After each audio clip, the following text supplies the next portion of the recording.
Hello, j'espère que tu vas bien. Dernier podcast du mois de septembre. Bon, toi, tu le sais pas, mais j'enregistre mes épisodes, moi, d'une shot, tu sais. Fait que, bref, le mois de septembre finit déjà. Il reste 3 mois à 2024. Hein? C'est ça.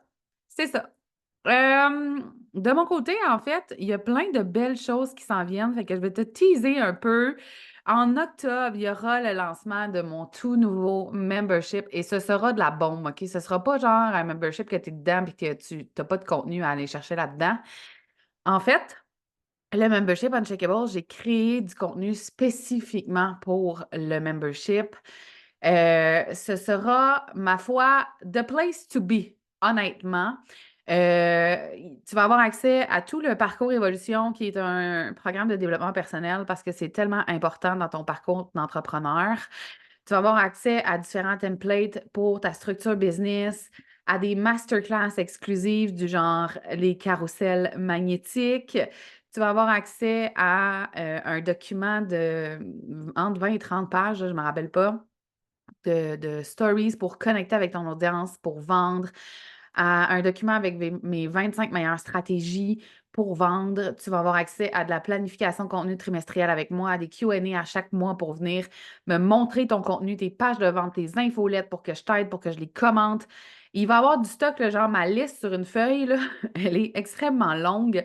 Et moi, je travaille là-dessus depuis le mois de juin, genre en secret. Fait que tu n'as aucune idée comment j'ai hâte de lancer ça, le membership Unshakable. Fait que reste à l'affût, girl. Reste à l'affût. Et sache à toi qui veux t'inscrire à Business Park puis qui se dit, mon Dieu, c'est commencé, j'ai passé à côté, je te laisse la semaine. Tu peux encore, là. Tu peux encore. Je te laisse encore quelques jours. D'accord? Si jamais tu ne trouves plus la page de vente, viens m'écrire. Ça va me faire extrêmement plaisir. Donc aujourd'hui, je te parle de créer ton offre signature. Donc, comment est-ce qu'on fait? C'est principalement pour les entrepreneurs de services, mais ça ne veut pas dire que ça ne s'adresse pas aux entrepreneurs de produits, pour celles qui ont des produits peut-être plus de luxe ou qui pourraient faire des ensembles plus luxueux. Fait que, bref, écoute-moi attentivement. Écoute-moi attentivement. Première chose, en fait, que je veux te parler, c'est pourquoi est-ce que tu voudrais une offre signature? On ne lance pas une offre signature juste pour l'argent, OK? Mon Dieu, je m'excuse si tu me vois sur YouTube, j'ai posé sur pause pour m'enregistrer parce que je me suis étouffée, là. Tu aucune idée comment. Fait que mes yeux coulent. OK, parenthèse terminée. On focus, Audrey. Donc, on lance pas une offre signature juste pour tu sais, avoir une offre qui est chère puis faire plus d'argent, OK? Une offre signature, ça doit être quelque chose de hyper complet, une expérience hors du commun, hors norme dans ton univers à toi. Là, je parle pas comparativement aux univers des autres. Euh, et ton offre signature, elle sert aussi à te démarquer dans le marché, OK? Donc, c'est comme un gros package deal du meilleur que tu pourras jamais offrir ever, OK? Donc, une offre signature, elle est cruciale pour prendre ta place sur le marché, mais je pense quand même qu'avant, tu dois avoir testé sur ton marché certaines offres, voir qu'est-ce qui fonctionne le mieux, de quoi ta clientèle a davantage besoin, etc., etc. OK? On ne crée pas une offre signature en premier. Donc, l'offre signature, c'est ce qui, je vais dire, encapsule, Seigneur, le meilleur de ce que tu as à offrir, aligné évidemment avec tes compétences, ta zone de génie, ton expertise et les besoins réels et immédiats de ton marché actuel. Euh, Par exemple, mon one-on-one, mon one-on-one, c'est mon offre la plus, je vais dire chère, mais c'est aussi la plus complète. Mais dans mon one-on-one, j'ai différents paliers. Et l'offre one-on-one sur un an revient moins cher mensuellement, mais elle inclut toutes mes offres dans l'année, Business Park, le membership, etc., etc., etc., les masterclass. Elle inclut aussi un plan de contenu à chaque mois pour ma cliente, des rencontres avec moi, évidemment, du soutien Telegram, etc. Donc, c'est la chose la plus complète. Je viens vraiment aider mon entrepreneur, ma cliente dans sa globalité. Puis, tout ce que je crée autour de mon accompagnement one-on-one vient la supporter encore plus. OK? Donc, Quand je dis que c'est le meilleur de ce que tu as à offrir, c'est ça. Et ça ne veut pas dire que c'est l'affaire la plus chère. Ça revient plus cher, pardon, mensuellement, prendre 3 mois one-on-one avec moi que prendre un an.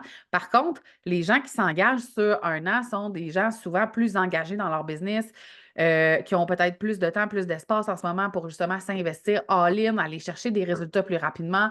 Donc, voilà, il y a plein de raisons de prendre le 1 an versus le 3 mois ou le 6 mois, OK? Donc, qu'est-ce que toi, tu pourrais créer de spécial, spécifiquement pour une proportion de ta cible? Parce que c'est faux de croire que la majorité des gens vont payer plusieurs milliers de dollars, pour travailler avec toi ou acheter ton produit. C'est un pourcentage de ta clientèle cible qui va faire ça. Fait que la première chose que je t'invite à faire justement, c'est d'aller oui, développer ton offre, tout ce que tu veux que ça comprenne en termes de modules, accompagnement, produits, cadeaux, événements, tout ce que tu veux. Mais aussi de c'est pour qui ça spécifiquement? Quel genre de personne est prêt à investir un montant X pour aller chercher ça? Donc, cette transformation-là, cet accompagnement-là, ce support-là ces compétences-là. Donc, encore une fois, ton public cible, ton audience, ta cliente préférée avec qui tu veux travailler, souvent l'offre signature, il y a plus de proximité aussi avec toi. Donc, c'est qui cette personne-là avec qui tu veux travailler, de quoi elle a besoin, pourquoi elle achèterait. Tu dois encore une fois comprendre toi-même ces éléments-là pour distinguer ton offre, OK? Elle n'est pas pour tout le monde, cette offre-là, vraiment pas. Puis elle n'est pas pour ta clientèle cible, je vais dire générale dans ta business. Donc, ça va s'adresser à des personnes spécifiques. Tu vas en vendre moins, mais ça va être plus «payant» entre guillemets, là. Tu comprends ce que je veux dire? Donc, pour ton offre signature, je t'invite aussi à aller créer, un concept, à aller valider ton idée, puis à bien structurer ton offre. Je m'explique. Donc, tu vas, commencer par définir clairement ce que ton offre va venir résoudre ou comment ton offre va améliorer la vie de tes clients. Tu dois le savoir, hein? Ça fait plusieurs épisodes que je t'en parle, là, c'est parce que c'est nécessaire. Donc, comment ça va transformer? Comment ça va aider? Qu'est-ce que ça va changer dans le day-to-day, dans le quotidien de la personne? Tu dois détailler tous ces éléments-là si tu veux être en mesure de vendre ton offre signature, parce qu'on se rappelle, elle est plus chère que tes autres offres. Ensuite, je t'invite pour la première batch, mon Dieu, j'aime pas ça dire ça, mais la première batch de gens qui vont acheter cette offre-là, ça peut être une cohorte, je vais dire test ou une offre bêta. J'ai fait ça avec mon nouveau one-on-one en début d'année. Quand j'ai lancé mon one-on-one, là, c'était une offre bêta parce il allait avoir probablement des choses qui allaient changer au fil du temps. Donc, c'était moins cher à ce moment-là de prendre cette offre-là. Puis ça m'a permis de faire des ajustements, de m'améliorer avec mes clientes, de mettre des documents en place, de la structure pendant que je les accompagnais.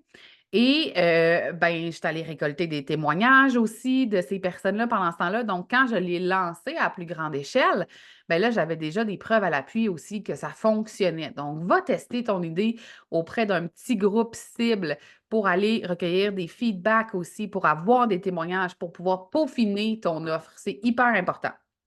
Et évidemment, tu dois prendre le temps d'aller déterminer tous les détails, le prix, le format, service, produit, cours en ligne, support, one-on-one, Telegram, bonus, expert, etc., etc., etc.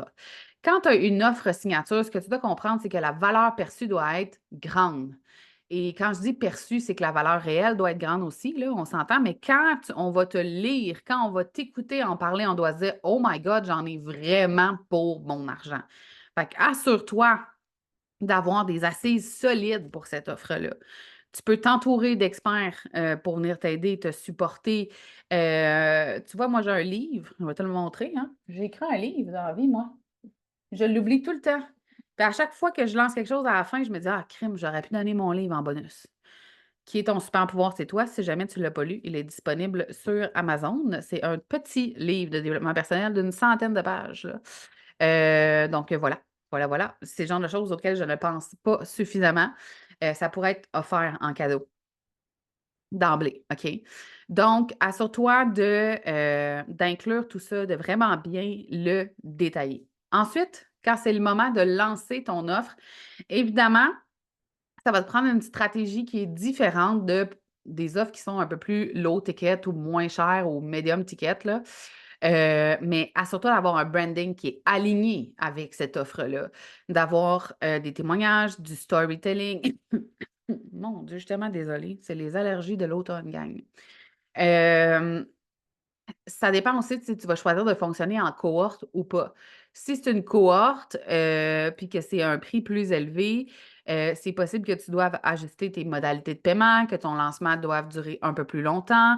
Si c'est plus une offre dans le one-on-one, dans ta stratégie, ça va être d'en parler quelques fois par semaine, de partager des témoignages de tes clientes actuelles peut-être en one-on-one et de prendre le temps, pardon, de discuter aussi en privé avec les gens pour qu'ils comprennent vraiment la valeur de ce que tu offres, puis l'engagement aussi que ça implique. Parce que dans une offre à étiquette, il y a de l'engagement de la personne aussi et non pas juste ton engagement.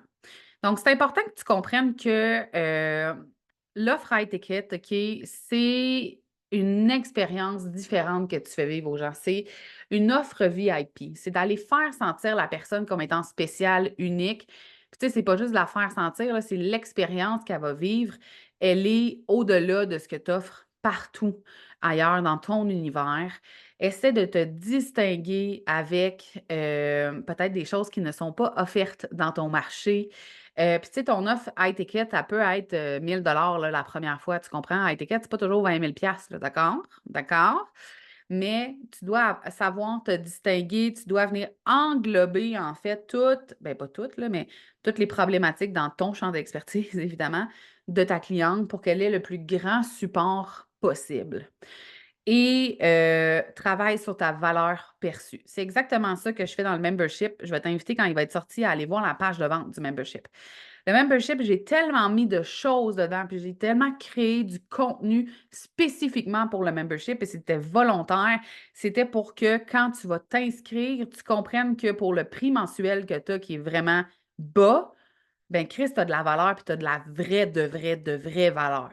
OK? Donc, assure-toi que ça donne cet effet-là, ton offre high ticket. Puis je pense sincèrement que tout le monde peut offrir du high ticket, produit, service.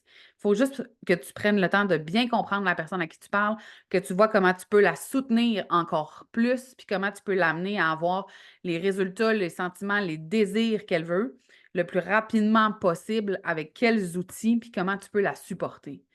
Puis si tu prends le temps de te pencher là-dessus, tu viens de te créer une offre high ticket, puis tu viens d'aller chercher une autre type de clientèle qui est encore plus engagée, plus investie, qui a encore plus de résultats. Puis ça, pour ta crédibilité et ta notoriété, c'est excellent. Alors voilà, c'est ce que j'avais à te dire aujourd'hui. Nous, on se revoit dans un prochain épisode au mois d'octobre. Merci encore à toutes celles qui partagent le podcast. C'est toujours un bonheur. Et ben, si tu veux encore te joindre à Business Park, tu as juste à m'écrire. Au revoir!